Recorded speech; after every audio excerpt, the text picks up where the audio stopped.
All right, what's up, everybody? We're here for not the first, but the second time with the one, the only Ricardo Ricci, one of the greatest in the industry. Thanks for coming on the podcast with us again, Ricardo. Of course, good to be here, man. Appreciate it. I'm excited, and we're going to be jamming on some cool stuff. Ricardo actually just got done doing a little net metering 3.0 challenge. You did how many? What, like over 100 deals in 60 days, right? 112 in 60. Technically 60 days. We took like 10 days off, more than that. So yeah, 112 in 60 days, technically. Holy cow. So absolutely incredible. The guy continues to shatter records, to just do things that no one else has ever done in the industry. So you know it's going to be a good time on the podcast, hanging out with Ricardo here. But yeah, so if you have not listened to our first episode, we recorded it, I think, about a year and a half ago, beginning of 2022. So we will link to that. You can go listen to a little bit more of Ricardo's background and what he had going on at that time. So we'll link to that. But today we're gonna talk about just like how he did over 100 deals in 50, 60 days. We're going to catch up on what he's up to now. But do you want to fill us in? It's been, a year and a half now? Couple of years, I think. Yeah, a year and a half, 2 years. Yeah. So last time we talked, Ricardo, I guess first question I got for you, last time we talked, I think your record at that point, you'd done like 1.9 million in a month, I think it was. And I think the most deals you'd done in a month was like 42 or something. Maybe. I can't remember, to be honest. I just listened to it on the way up, so I'm pretty sure that's what it was. But have you beat those records? Oh, yeah. Was it really 42 at that time? Okay, yeah, we've beaten it since. So my new record, that was NEM 3, and the NEM 2 last month of NEM 2 in March was 96 deals. So that was my best month ever. But that was craziness, right? That was the last month of NEM 2, so everyone was signing up. Yeah. So 96. So I beat that, and then my best week, 32, that I did the last week of March in the NEM 2 push. So those are the new records, I guess. It's insane. And these are like video game numbers. Like no one that I know of does these type of numbers. And it shows, because if you've seen Ricardo, he's skinnier now. The guy barely eats. It's all closing deals.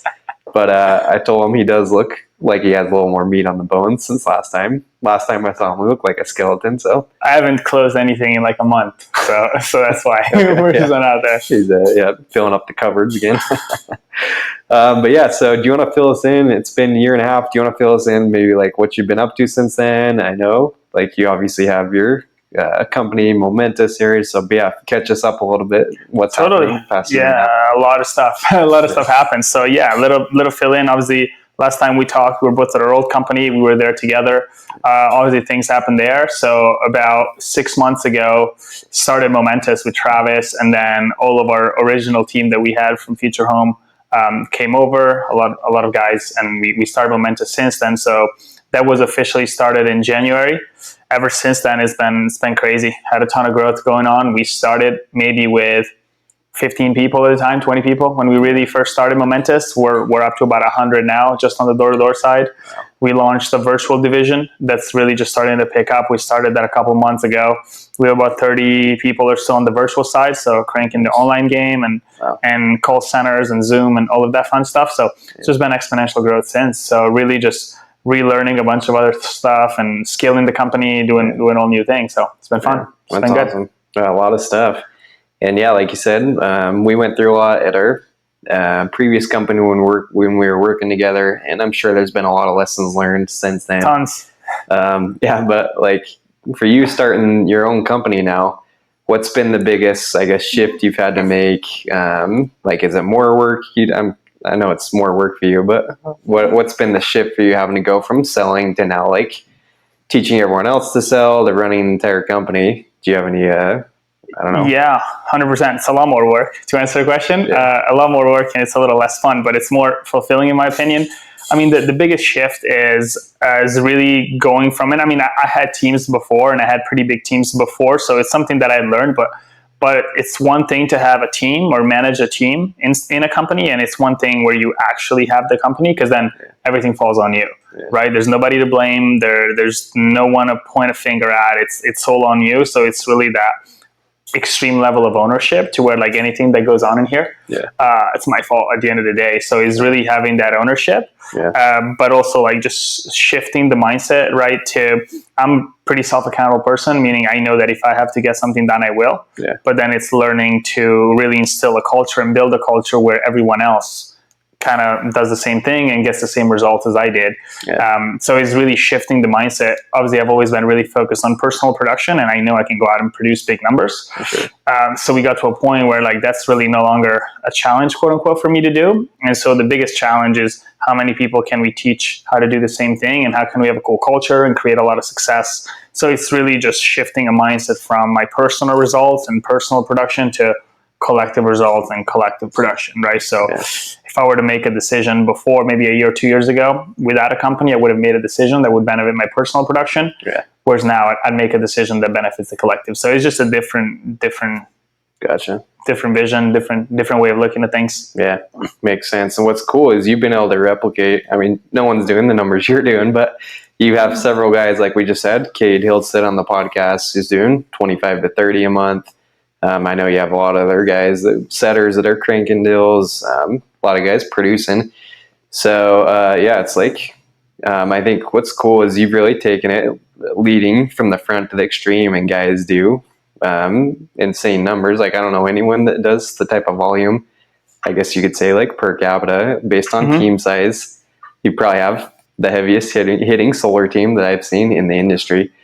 So do you think, for you guys, is it more training? Do you think it's leading from the front? What are some things you're doing to get your guys to produce at such a high level and have such high quality reps in your office? Totally. I mean, I think it's a little bit of everything, kind of like all of the above, like you said. And by the way, some of my guys are right now, some of our guys are actually getting close to my numbers because, I mean, Chandler and Kate are pretty much closing the same amount I was closing when I was full-time. Maybe not a peak, but pretty much the same. So, guys are absolutely throwing down. I think it's a couple things. I mean, it's a little bit of both. One, I think leading from the front is huge. The one big thing that pushed me to really go crazy, I mean, just the NEM challenge. The only reason why I did that is that was kind of my last 60-day run on really kind of closing before I wanted to fully transition into worrying about everything else in the company and scaling it. So I just wanted to leave something behind where it pushes the lid for everybody else, right? And kind of, so I think that's important.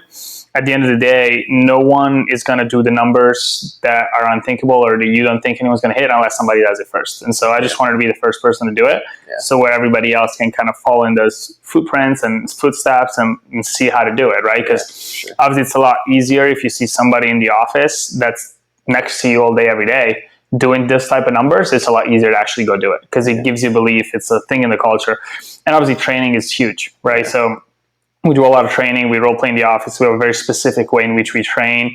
We have our own roadmap. I have my closing roadmap. We have a setting roadmap. We have very specific things and a very specific way in which we teach guys how to close and how to set to where the process flows. So obviously I think training is huge. I think a lot of proximity is probably the most important thing, right? Is really just being around guys that produce high numbers. When you're around that every day and you see guys doing it every day and you see what they do every day, it's inevitable, right? It's inevitable that everyone else is going to do it eventually as long as you're putting in the work. So I think atmosphere and proximity is the biggest. Obviously, training is huge. Culture. I mean, obviously, we have a big, hardworking culture. Everyone that's in here is required to work the hours, do the things that we train. And so everybody's self-accountable in that way. So it's really just the whole culture has been set up that way. Yeah, that's awesome. Yeah, and I was talking with Travis about this too, but some companies, they have their leaders who aren't even selling anymore. They're just telling guys what to do. So it's really cool that you took it upon yourself to do that challenge because you're like, guys, NEM3, it's not a big deal. I literally just went on and did over 100. So now it's like anytime your reps come to you say, hey, this is too hard, too many changes. Like, no, I did it myself. Like, I know what it takes to succeed in this. I'm a big believer in that. I mean, I'm a big believer. You don't ask anybody else to do anything you're not willing to do or you haven't done, right? So, I mean, that's how I've always led, I guess, in my life is I'm not going to ask anyone to do something unless I've done it before or unless I'm willing to go do it. I mean, I ask our setters and our guys to work harder than most people. But the only reason why I ask that is because I've worked harder than most people. Yeah. Right. And sometimes we'll go through a competition and I will ask them to go absolutely insane and knock 10, 12-hour days. Yeah. And I would never ask that if I didn't spend years knocking 12-hour days. Yeah. And so it's just, you can do certain things and it's part of the culture if everyone knows that you're willing to do it first. Yeah. Right. But I see a lot of leaders sitting back right at the office on the chair, whatever, telling everybody what to do. And that's cool because there's a time and place for that. But yeah, I mean, you're just not going to get the same type of results when everyone else knows that you've been there, done that before. Yeah. And I think we talked about that on our first podcast too, but really I think a big part of your success is you're just literally willing to work harder than anyone else is.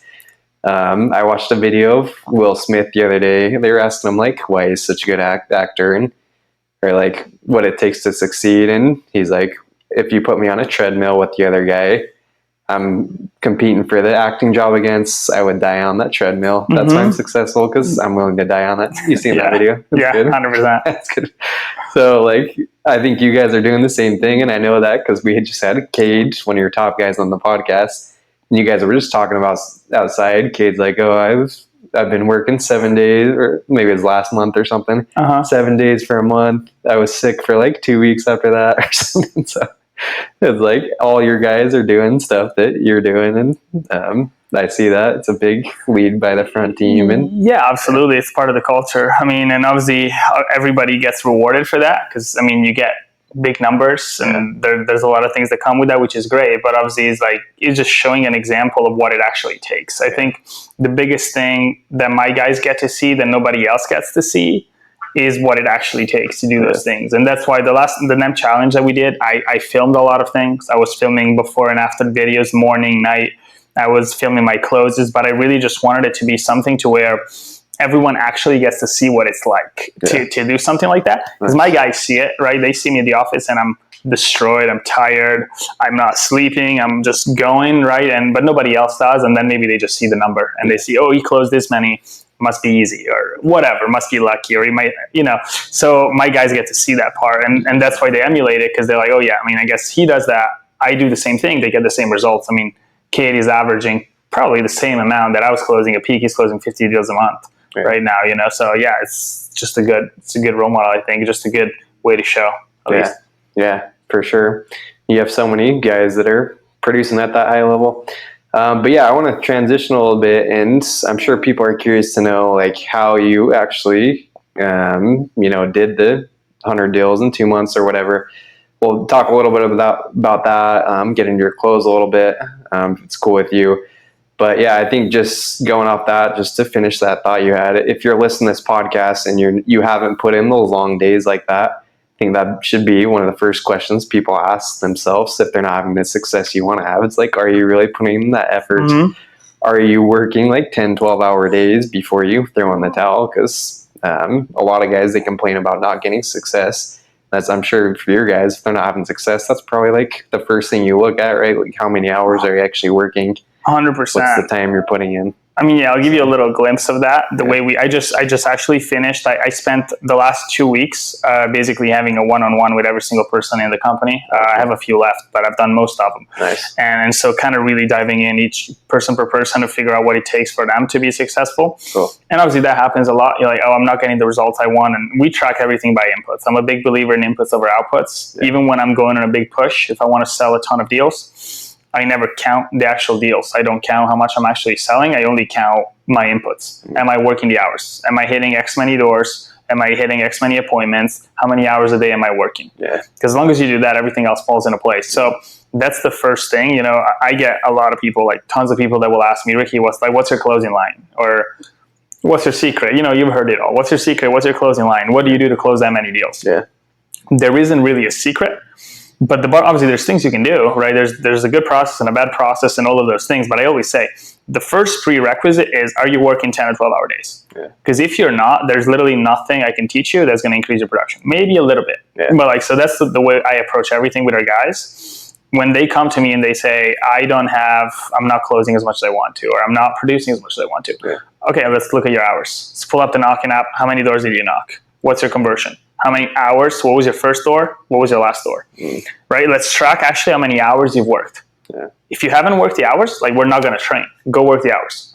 You work the hours, come back to me. Oh, look, I knocked 10 hours a day for 2 weeks and I sold nothing. Okay, cool. Yeah. Then Now let's figure out what's wrong. Yeah. Right? But you could have a perfect pitch, but if you do it for 3 hours a day, it doesn't work. Yeah. Right? And so number one is actually the hours. And then that's the first step. If you don't have that, nothing else that I'm going to teach you matters. So I could teach you the best pitch, best close, best whatever. If you don't do it for 10 hours a day, you're just not going to see results. So like, that's the bottom line, you know? Yeah, that's awesome. Yeah, and I'm sure a lot of your guys, like, if they're not having the success, that's probably what it comes down to for Always. most of them, right? I have never seen, and I will say it, I have never seen ever, actually, my door-to-door career, I mean, I'm not going to say ever, maybe a few, but almost never, 99% of the time, I have never seen somebody consistently work 10-hour days for a month and not get good results. Yeah. I have never seen that happen other than few rare occasions. But other than that, it's 99% of the time, it's literally just the hours. Yeah. Can you be more efficient? Sure. Can you close at a better rate? Sure. But like, if you put in a base level of effort consistently, I've never seen somebody not succeed. So yeah, it's true. Well, I've told stories on the podcast how I've worked with guys that have, like, you know, mental disorders. I've seen guys have like forms of autism, stuff like that, come out and just work like crazy and have success at this job. 100%. So it's like, okay, if people that have mental things going on can do this and have success, then like, I think anyone can do it. Yeah. It's really just how bad do you want and how willing are you to put in the work and how willing are you to learn, right? And go through adversity. That's all. Yeah, yeah. But yeah, I know some guys struggle with, because, yeah, it's like some people are probably thinking, oh yeah, easy for you to say, Ricardo, but I just don't have what it takes to go out there and do 10, 12-hour days. So I know for you, if someone doesn't want to do it, you're probably just like, all right, go work for a different company. But like, yeah, basically, because yeah, I've worked with you, but like, what would you say to a guy that's maybe just struggling with motivation? Like, they really are skilled, but they're just like, dude, I honestly, like, maybe they haven't figured out why they're doing it, or they can't tap into that motivation. They just like can't think like you're thinking. Do you have any, like, how do you empathize with that? And like, yeah, absolutely. I mean, obviously, no one is. I'm maybe on the far end of extreme, right? And then there's people in the middle. So not everybody in our company is that way. Obviously, people do need motivation, but I mean, to me, it really comes down to clarity of like what you want and like what you want to achieve, and map down your goal. Because not everybody needs to not everybody needs to work like crazy. We're not saying that, and we don't have every single person in here work like crazy. Yeah. But you got to know what you want, right? So if somebody comes to me and says, "Hey, Ricky, I want to make whatever. I want to make 200 grand a year. I want to sell 60 accounts or whatever, and that's what I want because this is it, X, Y, and Z, and this is the life I want." That's totally fine. Then do the actions that map to that, and you're happy, and that's great, right? And nobody's going to tell you go work 12-hour days if this is what you want. The issue a lot of people have is they have a goal that's way outside of what they're willing to do. So somebody will come and will say, "Hey, Ricky, I want to make $1 million, but I'm not willing to do this. How do I get the motivation to go make $1 million?" Right? And then you're out of line, right? And so you just, the biggest thing for me is making sure that your actual goal and what you think you want or what you say you want, you're actually aligning your actions to that. If you tell me I want to make 100,000, that's fine. You don't need to work like crazy at all. Just work 3 hours a day, work 4 hours a day. Do that and you're fine. But then nobody that does that was going to come to me and say, "Oh, Ricky, how do I go do this?" And so it's really just being aligned with what you want. So the first thing is clarity, right? Don't have a big goal or saying you have a big goal and not be willing to match it with actions, because that's where people get stuck. They're like, they might see me producing tons of numbers, or they might see my guys producing tons of numbers, and they might say, "Oh, wow, I want to do that. I want to sell that much. I want to make that much money." But then they're not willing to go back it up with work. And maybe that's not what they want, and that's fine. They don't have to do that, but you have to match it to what you want. So I think that's the biggest thing, is really have clarity first. Like, spend some time actually figuring out why you're doing this. What is it that you want? What is your end goal? Like short-term and long-term, right? And we do that with all of our guys. I do one-on-ones with them. I write them down. We want to know what their short-term goal is, like 3 to 6 months. What's the 2-year goal, 5-year goal? And if somebody tells me I want to make 200 grand a year, I'm never going to tell them go work 12 hours a day every day. It's just not what they want, you know?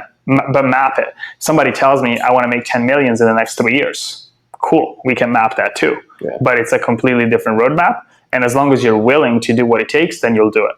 But you have to know going into it before, right? So it's really just reverse engineering the goal and knowing that it's worth it to you to do it. Because there are some people that are like, "Ricky, to me, it isn't worth it to do this." cool, just don't. Yeah. But then where people really get stuck is, again, they think they have a big goal, but they can't back it up because they don't know why they're doing it, and they get really stuck in the middle. Yeah. That's huge. And I like what you said too about focusing so much on the input, because you know how it is. Some guys, maybe they are working 2-3 hour days and they have they close 3, 6, 7 deals that week. So maybe they got a bunch of referrals or whatever, have a huge week. They're like, oh, sweet. I barely have to work and I just made all this money.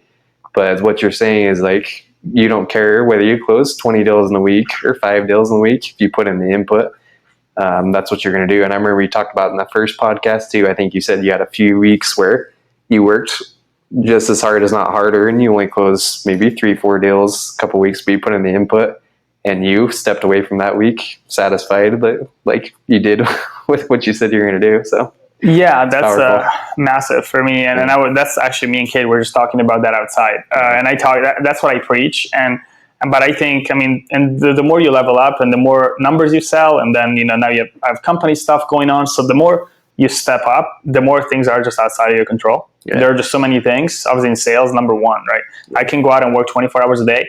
There are certain things that are just outside of my control. Yeah.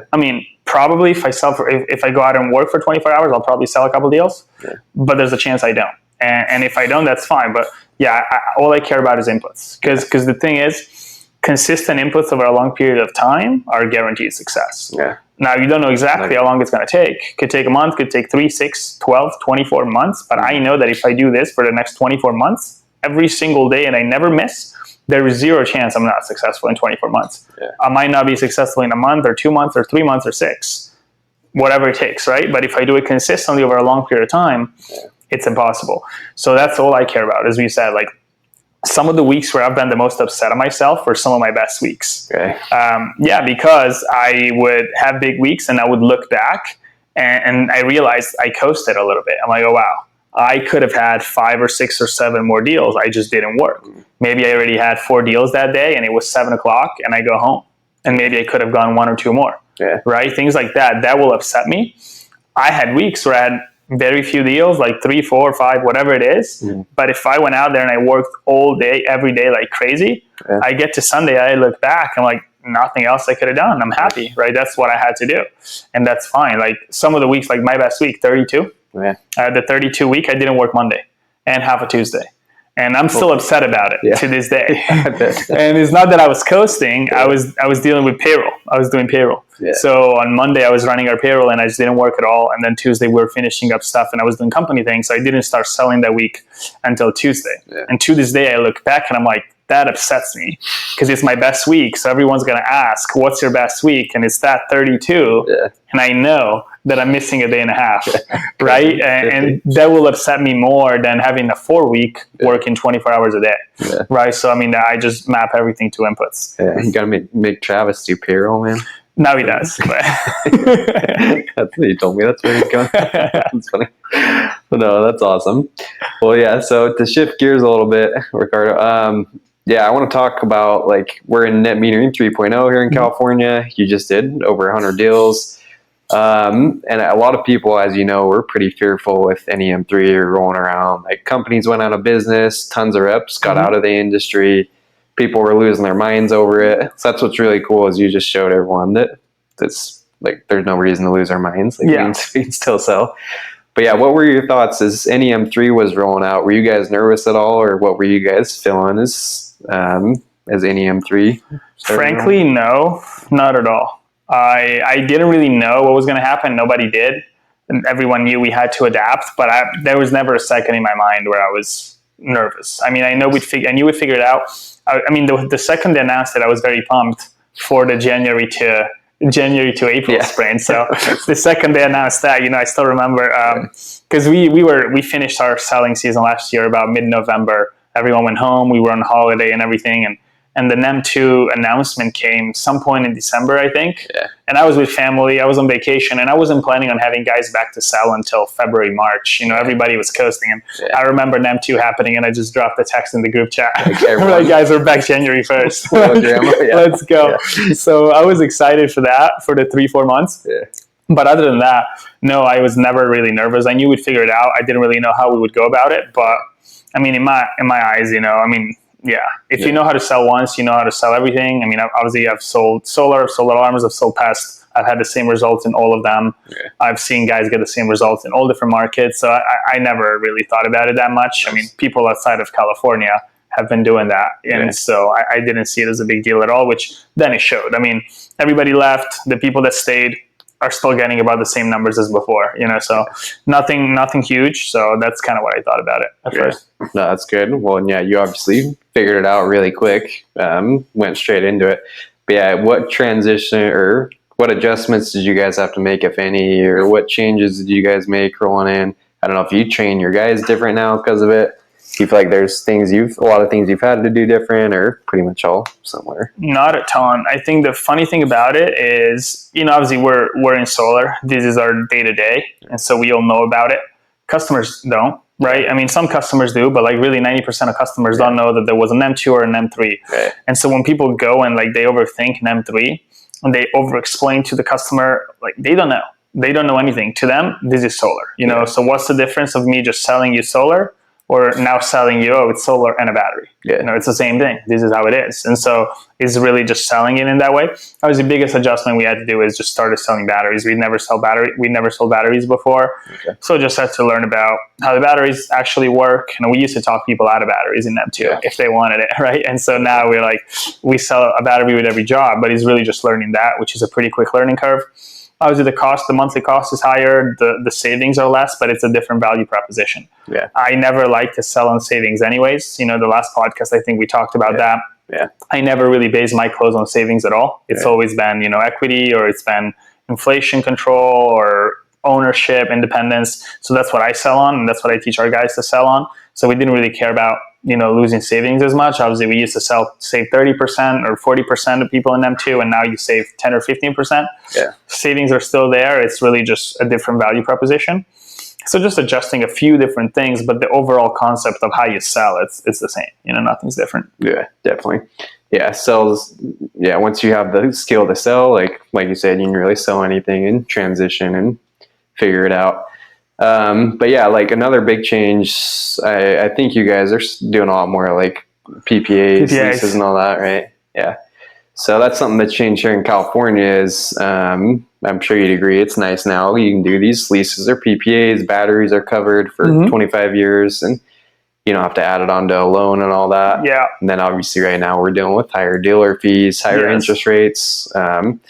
But yeah, so for you selling like the leases, PPAs, do you approach it a different way? Is it very similar to how you're selling the loans, or what's been the Yeah, very similar. I mean, obviously, I've sold probably 99% PPAs. Now, all of our team is selling PPAs, and we used to only sell loans, but it's really just the economics different. I mean, dealer fees are higher, interest rates are higher, so the PPA is just a better value proposition now than a loan. Yeah. Loans used to be better, it's cheaper, now it's better to do a PPA. Yeah. I mean, obviously, I just don't.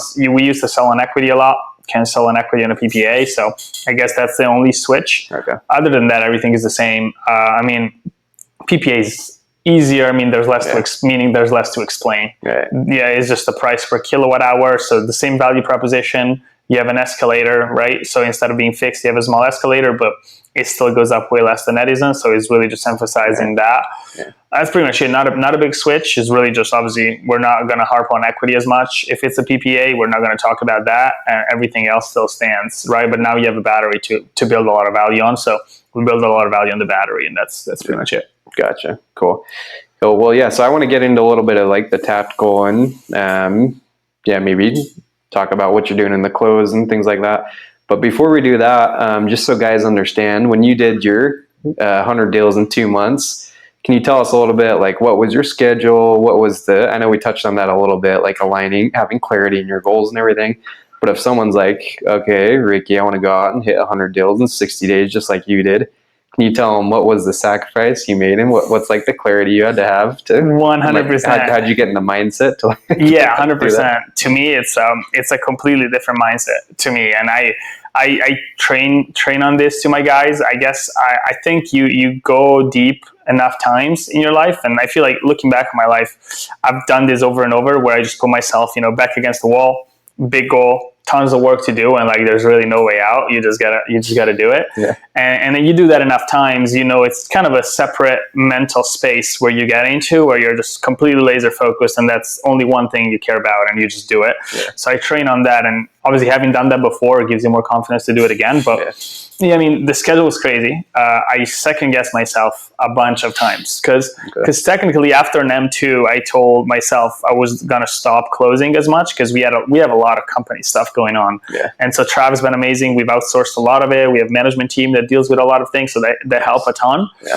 Right, but there's a lot of stuff that needed to be handled, and so I said after an M2 is over, I'm gonna worry about all of that. And so I wasn't really planning on doing a challenge. Yeah. The way the challenge came about is really just, we came back, we did an M2, we took 2 to 3 weeks off, we took the team to Hawaii, went on a company trip, we came back, and nobody was selling, everyone was freaking out. And so I was like, I mean, let me go sell the deal and see what happens. So I just went and sold the deal, and like, this is the same thing. So we just thought about it. Like, why don't we just launch an actual challenge to show everybody? I didn't really want to do it. I was actually gassed, but I said, let's just do it. Yeah. And so going into that, I had to really rework on my mindset and get back into that mode, because I had just finished a 4 month, whole push, a 4 month NEM2 push, and maybe 2 to 3 weeks off. Yeah. And then right after that, I'm like, oh crap, I got to do this again for 60 days. And so I really had to work on my mindset and get back to that place. And then obviously my guys, honestly, I couldn't have done any of that without our guys who've been amazing, putting up leads, sets. They've worked just as hard as I have, you know, if not harder. So that's the biggest thing. But that was really kind of reworking on the mindset and getting laser focused. So to me, and obviously making it public, I've always done things when I put pretty big goals and I know I don't want to do it, or I know I'm tired, or I don't really feel like it. Yeah. My number one thing I will always do is I will just go tell everybody what I'm going to do, because then I'm accountable. So I started blasting it on the internet. Not because originally I just said I want to do this and let's just put it on Instagram so everyone knows, so that I'm accountable to actually do it. And that's kind of how we went about it. You know, I just put it out there just because I didn't want to and I didn't feel like doing it. And I just started telling everybody I was going to do it. So I'm like, all right, I guess we have to. And so that really put me in that place to where I just looked at it and I was like, I guess I got to hit it. You know, we told everybody we were going to do it. It's crazy. Were and you like nervous at all? Like putting it out? Like, I knew I was going to hit it. Okay. I never really doubted that I was going to hit it. But to be frank with you, that was probably, and I've sold a lot more than that before. You know, that was 112 in 60 days. I had done 196 in 30 before, and had biggest 2 months pushes of that. But that's probably the most tired and the most burnt out I had ever been starting a push. Okay. So looking at it, I knew I was going to hit it, but I was scared about the amount of work that I had to go do to actually do it. And so I just had to really put myself in that place. I blocked everything out, and that's what I do when I get laser focused is I block everything out. Yeah. I outsourced everything that had to happen in the company beforehand. I was like, hey, Trav, handle this, this, and this, handle this, this, and this. Make sure that everything else around me was kind of handled. Yeah. And then I just had to block everything off. And I was like, I don't want to hear anything.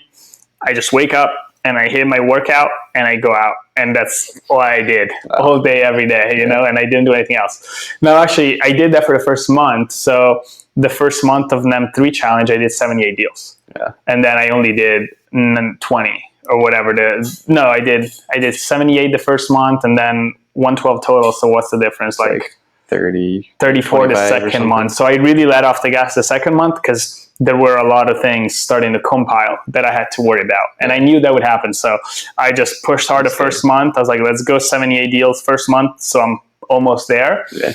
And then second month, I had to go to Miami for a week because Zane had the event, Solar CEOs. I went to speak there. I spent the week out of town. I had to do some other personal things. So I really kind of let off the gas the last month or so. And ended with 112. But so I kind of recouped a little bit. Okay. But yeah, I just really had to put myself in that mental state, you know, and really knowing like, okay, this is what I got to do, and really dumb it down to easy, actionable steps. Yeah. Which was like, I wake up, I hit the workout. After the workout, I come to the office, have the meeting, I go out, and that's it. Hit deals all day, every day, and that's awesome. Really all I did. So that's something I remember we talked about in the first podcast a little bit too. Is when you have these high producing months, when you're laser focused. Yeah, you just do it. Like, you don't worry about the food. You don't worry about.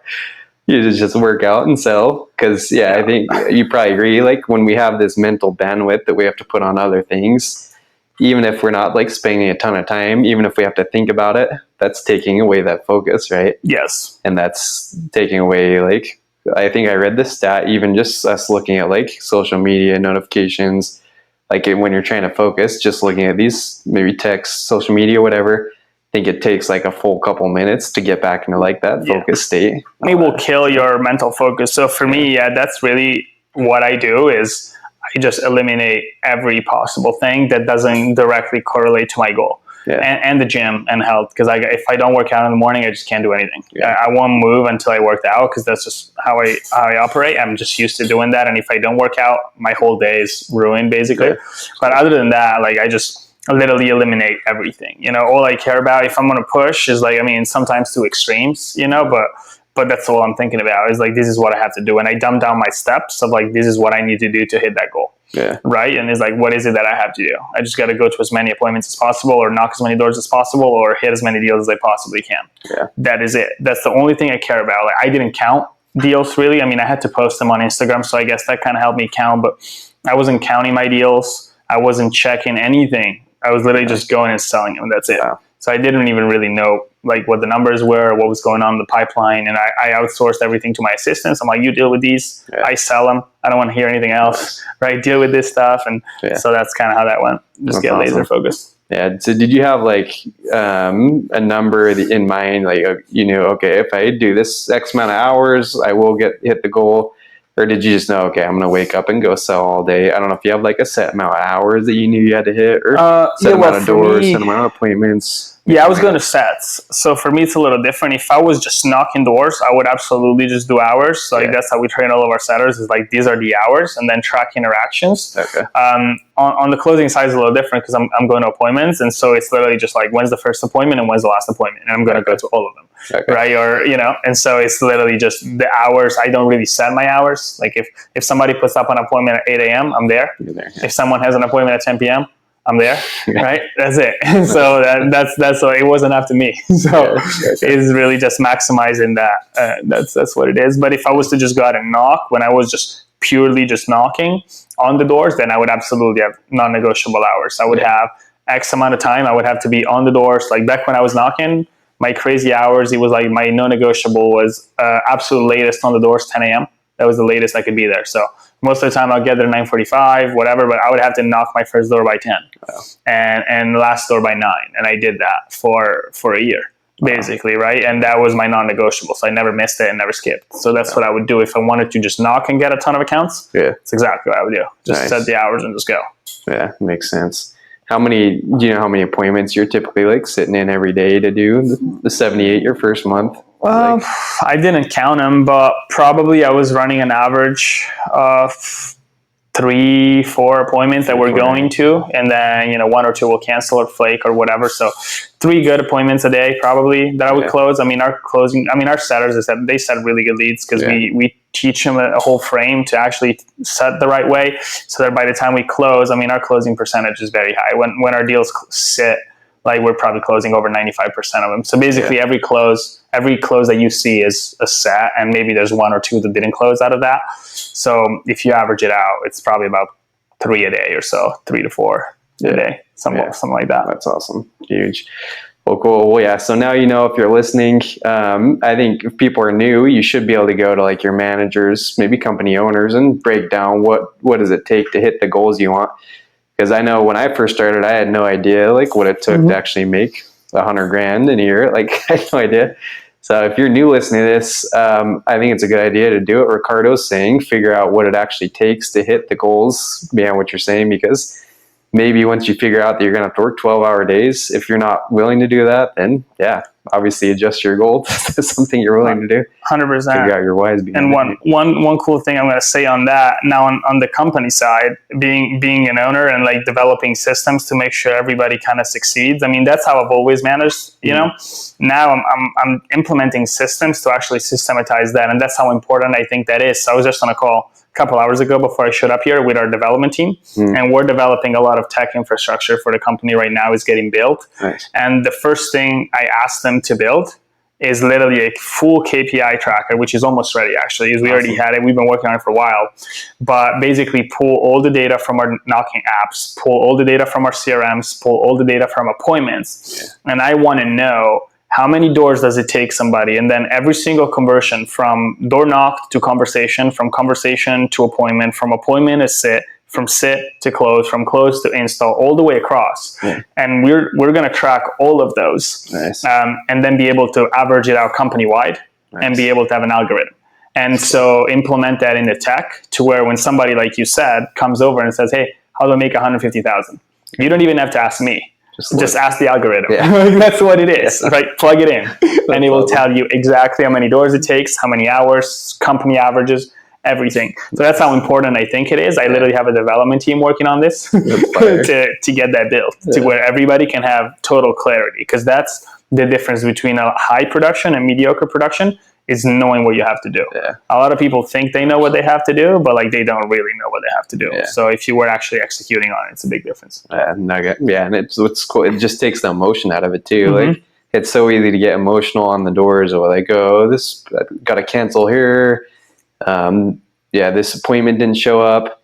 But it's like, okay, well, do you know your numbers? Are you following your numbers? Then you just know, okay, I need to hit these numbers, and makes it easy. It makes it easy. It's like, hey, if you know every 30 doors you get a deal, then just knock 30 doors. You can't get upset at door 20 that you don't have a deal yet, because you know if you knock 30 you get a deal. So it just makes it very easy. Love that. Well, that's huge. So guys, definitely figure out your numbers. And then just as we start wrapping up a little bit here, Ricky, I want to give guys some, just like tactical stuff you're using in the close. I know people love to hear like the one-liners and all that stuff. I know you got a ton of them. That'd be a whole episode on its own. But just speaking for like selling PPAs, leases now, I might ask you a little bit before, but are you explaining things different? Because I think last podcast we talked a little bit about how you explain like, the equity value, stuff like that. So what have you changed in your presentation? Is there anything you've like changed in selling loans versus PPAs or? It's a little bit of an easier explanation. I mean, a PPA to its core, it's very simple. I mean, it's literally a very simple concept. So the more you overcomplicate it, like the worse it is. To me, the most effective way to sell is literally dumb it down as if you were to explain it to a 3-year-old, right? Because the more you overcomplicate something, the more the customer can say no. I got to think about it. I don't know.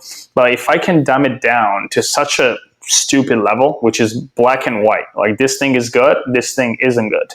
Which one are you going to choose, right? It's just that stupid and that simple.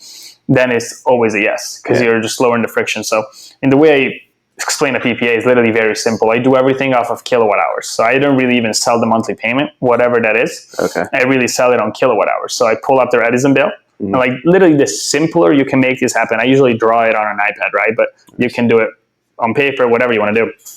But I literally pull up their Edison bill and I show them and I walk through it with them. I'm like, okay, so here's how much you're paying per kilowatt. This is tier 1, tier 2, tier 3, delivery fees. I show them everything. We average out what their kilowatt hour is. Okay, cool. So you guys are paying 41 cents a kilowatt hour.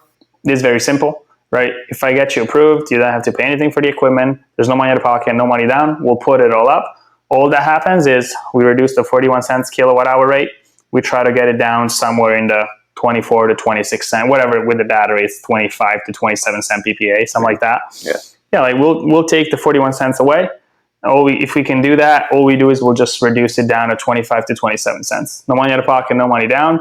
Obviously, the only kicker is we don't know if you guys will get approved, right? Then I'll get into explaining the escalator a little later. But I mean, that's literally as simple as I would explain a PPA. Like I wouldn't say anything else other than like that's what it is. And the more you say, the more is got to think about it, or the more is whatever.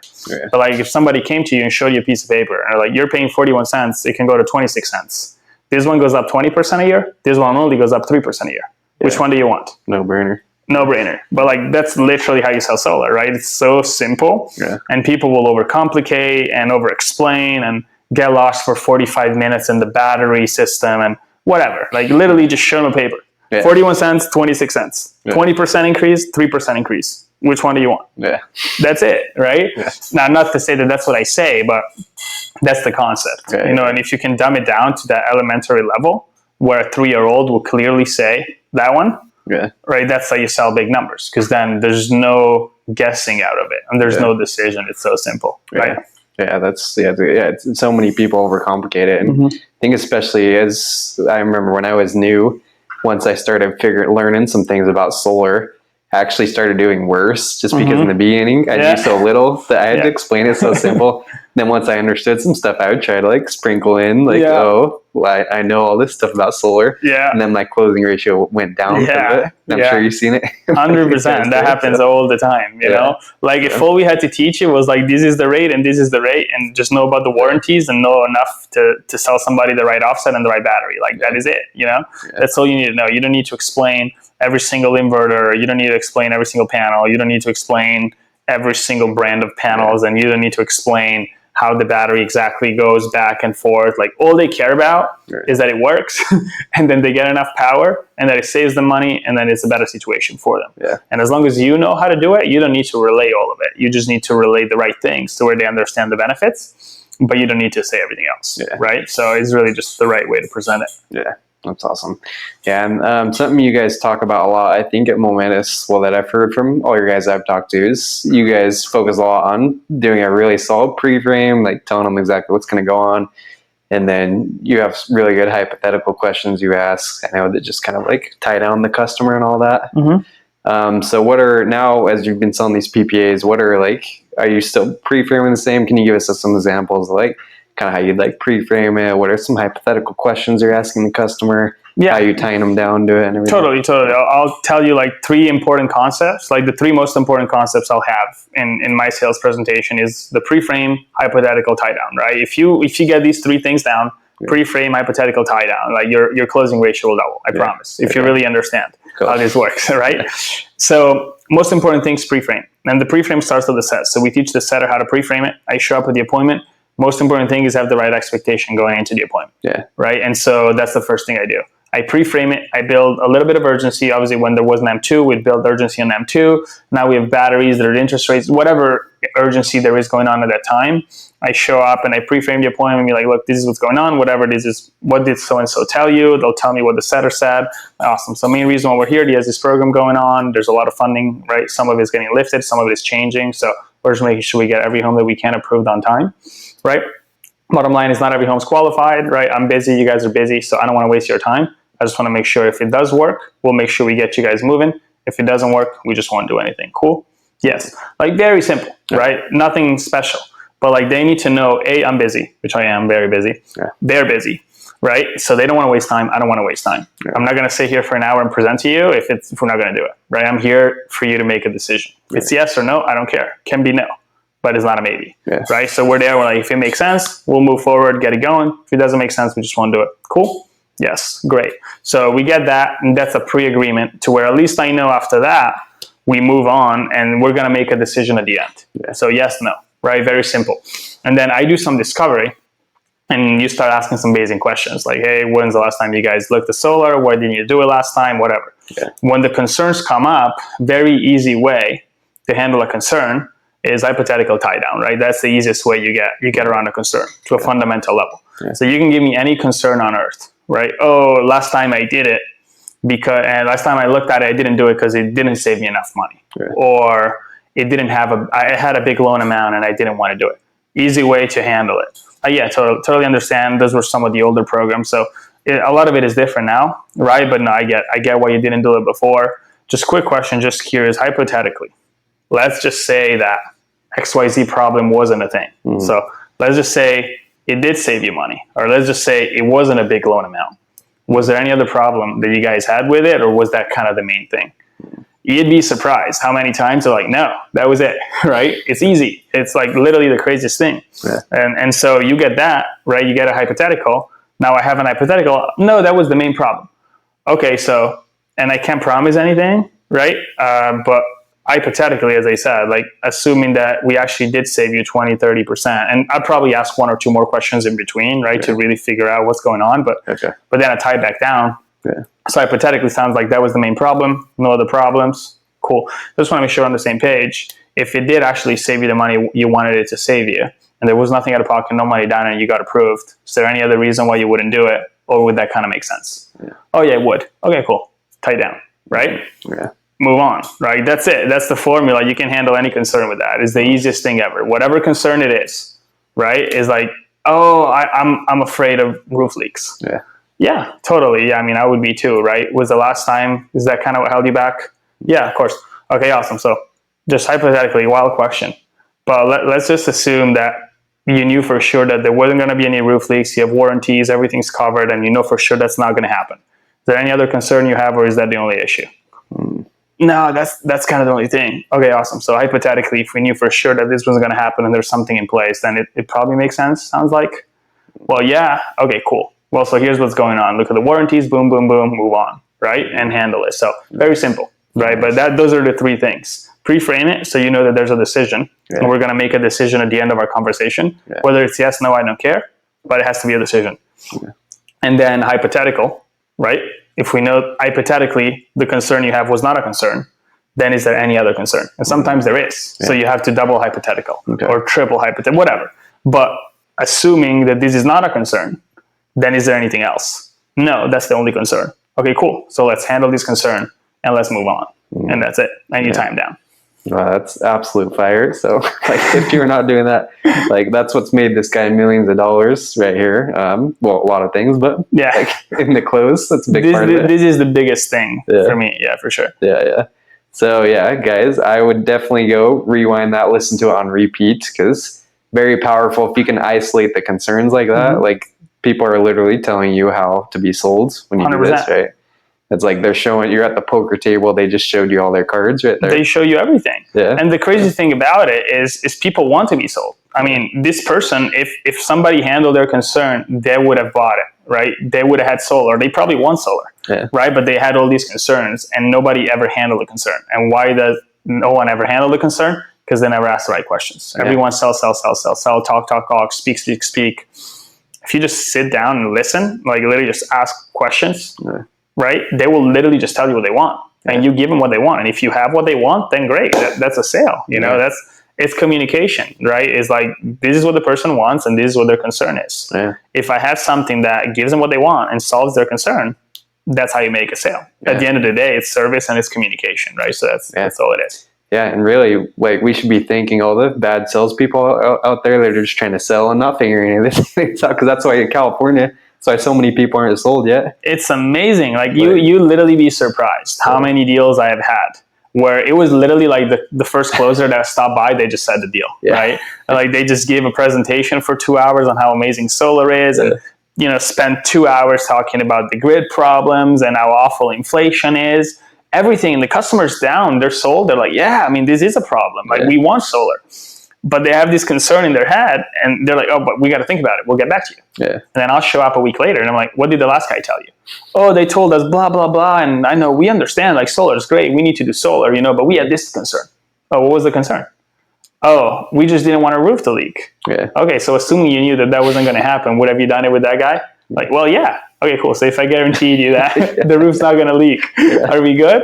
So yeah, boom, move on, sold, right? That's it. Yeah. And you'd be surprised the amount of deals I've had, like literally endless amounts. Because people just don't isolate concerns. And then, because you're afraid to ask the question. Yeah. And once you bring that out, then everything moves on. Yeah, that's awesome. So powerful. So if you're not doing that, go listen to this on repeat, because it's a huge secret. And that's something that I feel like is one of the biggest secrets I've learned from you, Ricardo. So I owe you a lot of money. That's a little nugget. Yeah. I owe you a lot of money.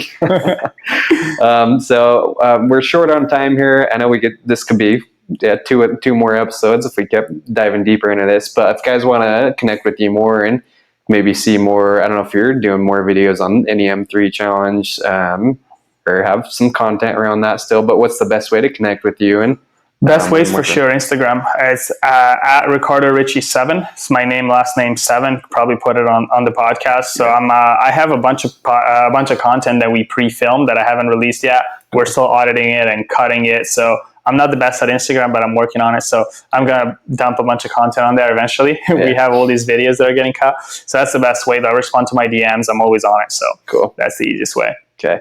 So yeah, go give Ricardo a follow. He's going to be dropping some sweet content coming up. You're going to be able to hear more about his closing process and everything. But yeah, we appreciate you coming on. There's always so much to learn, and no one's doing these things, so it's cool to learn from someone that's putting up these video game numbers like yourself. Yeah, thanks for having me on, man. Yeah. It was a good time. It's been fun. But yeah, last question. If maybe like a struggling rep, someone that's, I don't know, thinking about getting out of solar, not hitting their numbers, what would you say, like a last piece of advice you give to someone that's struggling right now? Understand why you're struggling and figure out really what the problem is. I mean, if I could give you any piece of advice, I mean, solar is the biggest opportunity there is in sales right now, hands down. You know, I have friends selling anything you can think of. You know, I have friends in pests and alarms and solar, insurance, real estate, mortgages, anything, right? Yes. The opportunity in solar is crazy, right? You're not going to find another place where you can just go as a salesperson, work hard, put in numbers and make as much money as you can. And it's not going to be around forever. Yeah. So really understand the opportunity you have and then understand why you're not getting results, right? And then maybe it's the leadership you have, right? Who you're surrounded by. They're not doing what they're supposed to be doing, or they're not guiding you the right way. Or maybe it's you. Like maybe you're the problem. You're just not working hard. But it's really before you actually give up, understand why you would give up, right? What the problem is. Because I have these conversations with our guys. You know, we have guys all the time. Obviously, door-to-door is hard. We have 100 guys. Yeah. Not all of them are throwing down crazy numbers. So they obviously have mistakes. They have issues and they have problems and they struggle, and everyone does, right? I struggle. Everyone struggles. And so sometimes they get to a point where like, I just got to quit. You know, this doesn't work for me. And then it's a very easy conversation. I'm like, that's cool. You can. That's totally fine if that's what you want. But like, understand why it hasn't worked. You know, let's look back. Right? How many hours did you work? Did you do this? Did you do that? Did you do that? No. Yeah. Okay, awesome. Do you still want these things? Why did you start doing this in the first place? Oh, I want to make X amount of money. I want to be financially free. I want to learn sales. I want to be better, be a better version of my, whatever, right? Whatever it is. And like, if those things, the reason why you started this are still true, and you actually haven't executed the actual tasks that you need to do for a long enough period of time, then you shouldn't quit.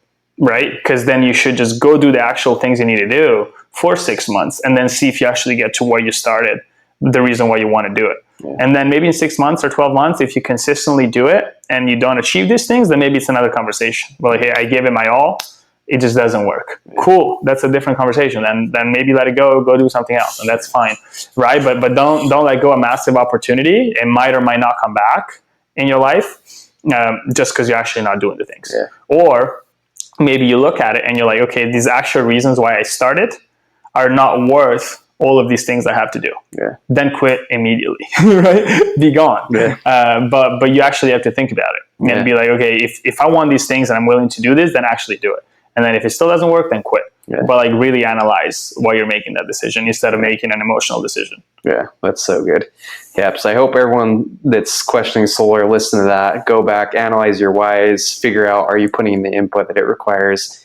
And yeah, I think that's a key to anyone success for anyone in solar. So thanks again, Ricardo. It's been awesome having you on, and I'm sure we'll run it back again in the future. Yeah. It's too much gold to not have you back on again. We'll have another one.